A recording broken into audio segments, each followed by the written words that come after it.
सागर वाले जंगल में चारों दोस्त छुपन छुपाई खेल रहे थे।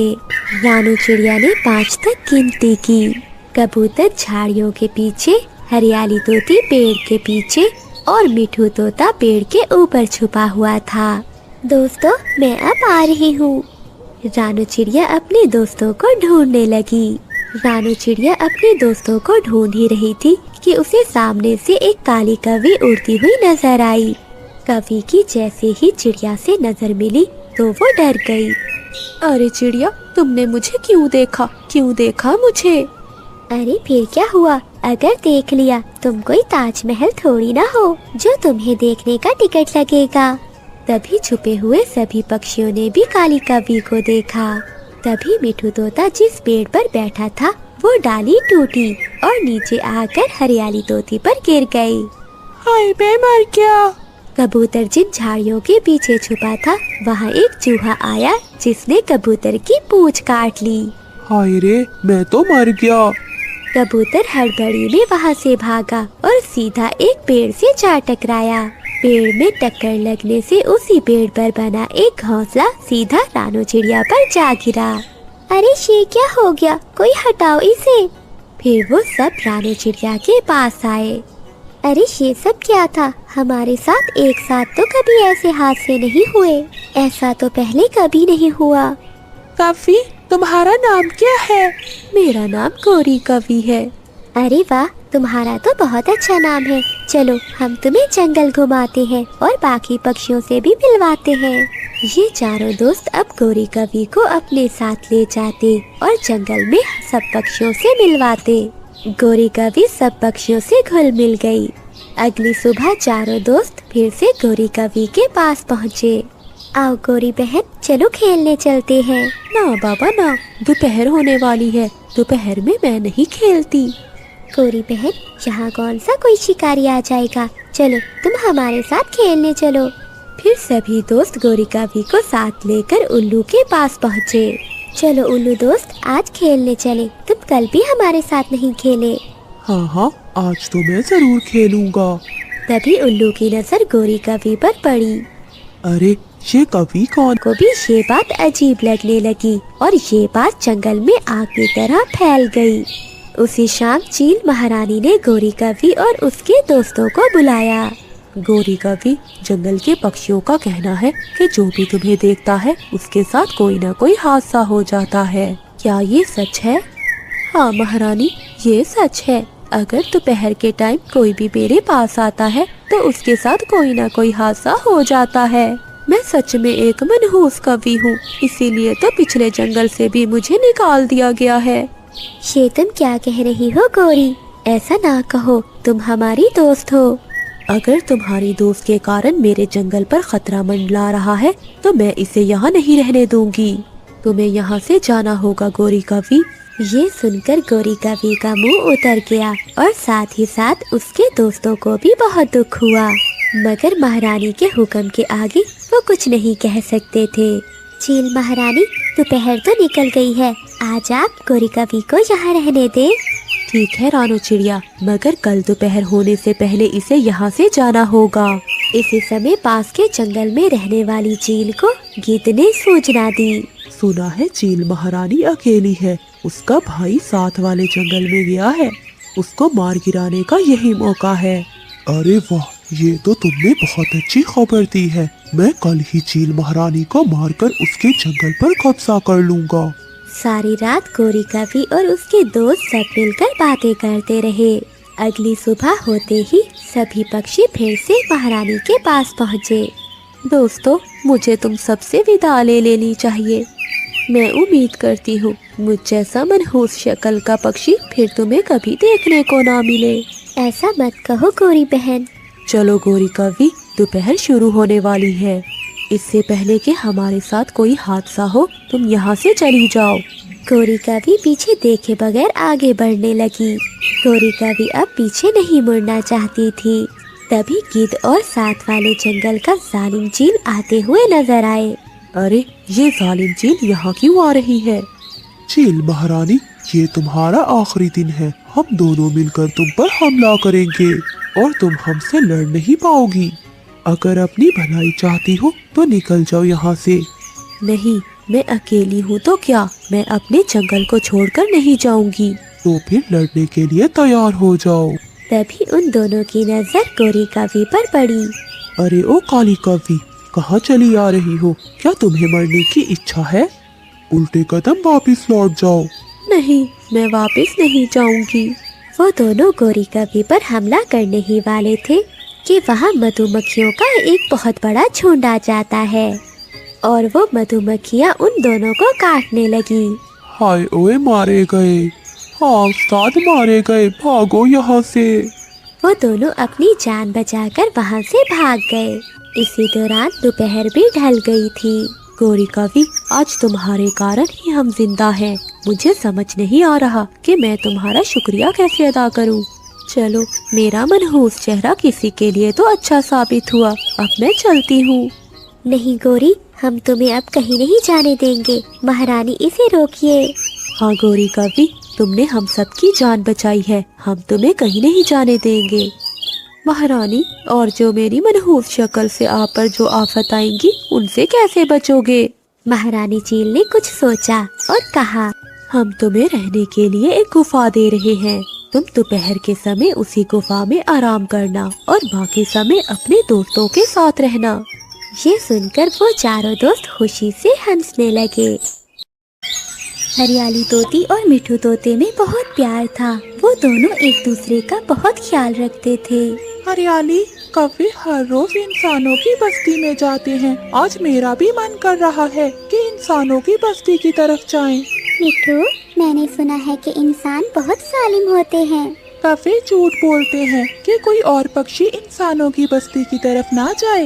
ऐसे हरियाली मिठू की बात मान लेती है और वो दोनों पति पत्नी इंसानों की घर में ही रहना। ऐसा ना हो कि आज फिर तुम आवारा घूमने निकल जाओ। मुझे मेरे आने वाले बच्चे की तुमसे ज्यादा चिंता है। फिर कालू कौवा दाना लेने चला जाता है। तुम्हें बैठना पड़े सारा सारा दिन तो पता चले कि कितना मुश्किल काम है। बातें करना तो बहुत आसान है। फिर गोरी कवि अपना अंडा उठाती है और रानो चिड़िया के घर जाती है। चिड़िया चिड़िया, मैं अपनी माँ से मिलने जा रही हूँ। शाम तक मेरा अंडा आप अपने पास रख लो। लेकिन शाम तक आ भी जाना, मुझे भी दाना लेने जाना है। फिर गोरी कवि रानो चिड़िया को अपना अंडा देकर वहाँ से चली जाती है। गोरी बेटी, तुम यहाँ आ गई हो, तुम्हारा अंडा घर में अकेला होगा। नहीं माँ जी, मैं तो अपना अंडा चिड़िया के पास रख कर आई हूँ, वो ख्याल रखेगी मेरे अंडे का। बेटा, एक माँ के अलावा कोई भी अपने अंडे का ख्याल नहीं रख सकता। माँ, ये सब बातें हैं। माँ पक्षियों को घर में बांधने के लिए पापा पक्षियों ने बातें बनाई है। शाम भी हो जाती है। रानो चिड़िया सुबह से गोरी के अंडे पर बैठी हुई थी। ये गोरी की बच्ची अभी तक नहीं आई, मुझे भोजन भी लेने जाना है। बहुत झूठी है ये। फिर गोरी कवि भी आ जाती है। सॉरी सॉरी चिड़िया, मुझे देर हो गई। मैंने बताया भी था कि मुझे भोजन लेने जाना है, अब ले जाओ अपना अंडा। फिर गोरी कवि अपना अंडा उठाकर वहाँ से चली जाती है और अपने पति के आने से पहले अपने अंडे पर ऐसे बैठ जाती है जैसे वो सुबह से बैठी हुई थी। फिर कालू कौवा भी घर आ जाता है। मैं जानता हूँ सुबह से अंडे पर बैठकर तुम थक गई होगी, इसीलिए मैं तुम्हारे लिए मीठा फल लाया हूँ और खुद मैंने दाना खा लिया था। मेरी तो कमर में दर्द हो रहा है सुबह से बैठ बैठ कर। अब ये फल खा लेती हूँ और फिर थोड़ी देर आराम कर लेती हूँ। दूसरे दिन फिर से ऐसा ही होता है। कालू कौवा जाता है तो गोरी कवि अपना अंडा लेकर रानो चिड़िया के घर चली जाती है। ना भाई गोरी, आज तो मैं तुम्हारा अंडा अपने घोंसले में नहीं रखूंगी, मैंने भी अपने काम करने होते हैं। चिड़िया प्लीज, आज का दिन, आज मुझे अपनी सहेली से मिलने जाना है। मैं कल से अपने अंडे पर बैठ जाया करूँगी। रानो चिड़िया मान जाती है। गोरी कवि फिर से अपना अंडा चिड़िया के घोंसले में रखकर वहाँ से चली जाती है। गोरी, ऐसा ना हो कि चिड़िया तुम्हारा अंडा घर छोड़कर कहीं बाहर चली जाए और तुम्हारा अंडा खराब हो जाए। मैं तो ऐसा कर सकती हूँ, मगर वो चिड़िया बहुत रिस्पॉन्सिबल है। चलो गोरी, आज हम अमरूदों के बाग में चलते हैं। फिर गोरी कौवी और उसकी सहेली अमरूदों के बाग में चली जाती हैं। ये गोरी यहाँ बैठी अमरूद खा रही है, मैं तो इसे घर में छोड़कर आया था। गोरी, तुम यहाँ क्या कर रही हो?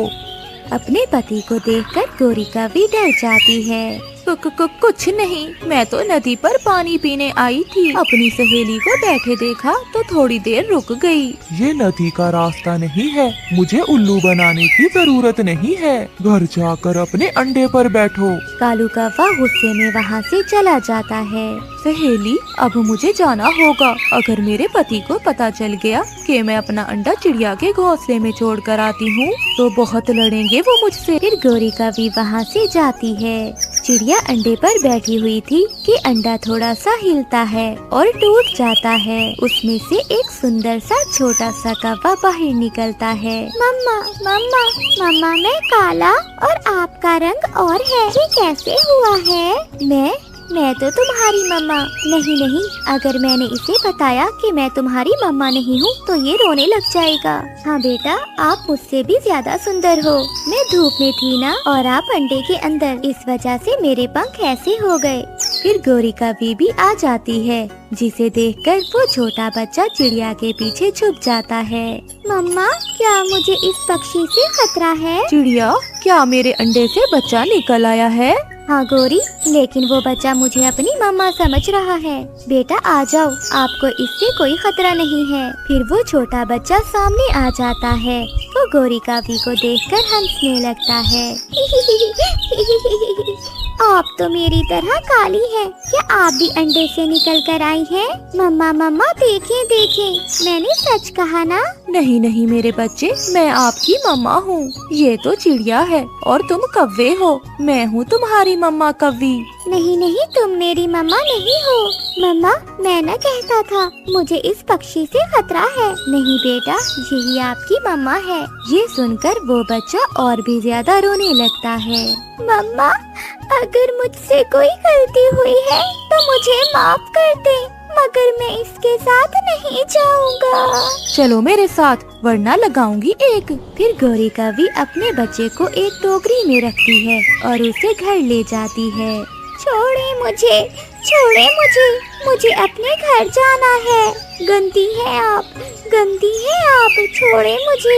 बेटा चुप कर जाओ, अगर तुम्हारे पापा आ गए तो मैं क्या जवाब दूंगी उन्हें। कालू कौवा भी घर लौट आता है। बचाओ, ये गंदी कौवे का साथी भी आ गया है। अब ये दोनों मिलकर मुझे खा जाएंगे। बचाओ। बेटा, मेरा बेटा आ गया है अंडे से बाहर। कालू जी, जब से ये अंडे से बाहर आया है, न जाने क्यों उल्टी सीधी बातें कर रहा है। मुझे लग रहा है इसके दिमाग पर कोई असर हुआ है। क्या कहा? दिमाग पर आपके असर है? मैं ठीक हूँ। आप मुझे मेरी पीले पंखों वाली मम्मा के पास छोड़ आए। मैं नहीं रहूँगा यहाँ पर। कालू कौवा भी सियाना था, वो समझ जाता है। क्या तुम आज अंडा चिड़िया के घोंसले में छोड़कर गई थी अमरूद खाने? क्या मेरे बेटे ने सबसे पहले चिड़िया को देखा है? नहीं कालू, अंडा तो मेरे घोंसले में ही था। तो फिर अंडे का खोल कहाँ है? वो तो मैंने नदी में फेंक दिया है। अब एक झूठ के बदले तुम 1000 झूठ बोलोगी। सारी रात वो बच्चा रोता रहता है। मुझे अपनी मम्मा के पास जाना है, मुझे मेरी मम्मा के पास जाना है। कानू चिड़िया भी जाग रही थी। उसके कानों में बच्चे के रोने की आवाजें आ रही थी। मम्मा मुझे ले जाए, मैं कभी आपको तंग नहीं करूँगा। ये सुनकर रानू चिड़िया का दिल उदास हो जाता है और वो उड़ते हुए वहाँ जाती है। रानू चिड़िया दरवाजे पर दस्तक देती है। कालू कौवा बाहर आता है। मुझे छोटे बच्चे से मिलना है, वो मुझे मामा कहकर पुकार रहा है। आप अंदर आ जाएं। रानू चिड़िया को देखकर वो छोटा बच्चा रानू चिड़िया के गले लग जाता है। मम्मा, मुझे मालूम था, मैं जाग रहा हूँ तो मेरी मम्मा भी नहीं सोई होगी। मम्मा, मुझे अपने साथ ले जाएं। मुझसे बहुत बड़ी गलती हो गई जो मैं अपना अंडा तुम्हारे पास छोड़ गई। अब मैं इसे कैसे समझाऊं कि मैं ही इसकी मम्मा हूँ। ये सब तो तुम्हें पहले सोचना चाहिए था। अगर अब इस बच्चे को जिंदा देखना चाहती हो तो इसे चिड़िया के साथ जाने दो। हाँ गौरी बहन, हो सकता है ये बड़ा होकर समझ जाए। फिर रानू चिड़िया बच्चे को साथ लेकर घर चली जाती है। वो नन्हा बच्चा रानू चिड़िया के पंखों में छुपकर सो जाता है। ऐसे ही काफी दिन गुजर जाते। सब बारी बारी आते हैं और उस बच्चे को समझाने की कोशिश करते हैं। रानू चिड़िया नदी पर बैठी हुई थी कि गौरी कौवी वहाँ आ जाती है और बुलबुल कौवे से कहती है, देखो बेटा, आपके पंख काले और इसके पंख भी काले, यही आपकी मम्मा है। मैं कोई पागल नहीं हूँ, ये भी मेरी तरह अंडे से निकली है। जब धूप पड़ेगी तो इसके पंख भी मेरी मम्मा की तरह के हो जाएंगे। बेटा, मैं तो थोड़ी देर के लिए तुम्हें चिड़िया के पास छोड़कर गई थी। बेटा, यही सच है, आप मान जाएं। मम्मा कोई भी कुछ कहे, मगर आपने दोबारा ऐसा कहा तो मैं इसी नदी में कूदकर अपनी जान दे दूंगा। ना मेरा बेटा, ऐसा न करना। फिर मम्मा चिड़िया कौवे के छोटे बच्चे को अपने गले से लगा लेती है। मम्मा चले, घर चले, मुझे इनसे बात नहीं करनी। और सुन ले आप, आज के बाद मैं घर से बाहर नहीं निकलूंगा। कभी कोई आ जाता है तो कभी कोई। प्लीज हमारे घर में जाओ और अपना जादुई मटका ले जाओ। गौरी, अच्छाई के बदले अच्छाई मिलती है और नेकी के बदले नेकी, लेकिन बुराई के बदले हमेशा बुराई ही मिलती है। तुम दोनों बहुत बुरे हो और चोर भी, इसलिए वो जादुई मटका तुम्हारी कभी भी मदद नहीं करेगा।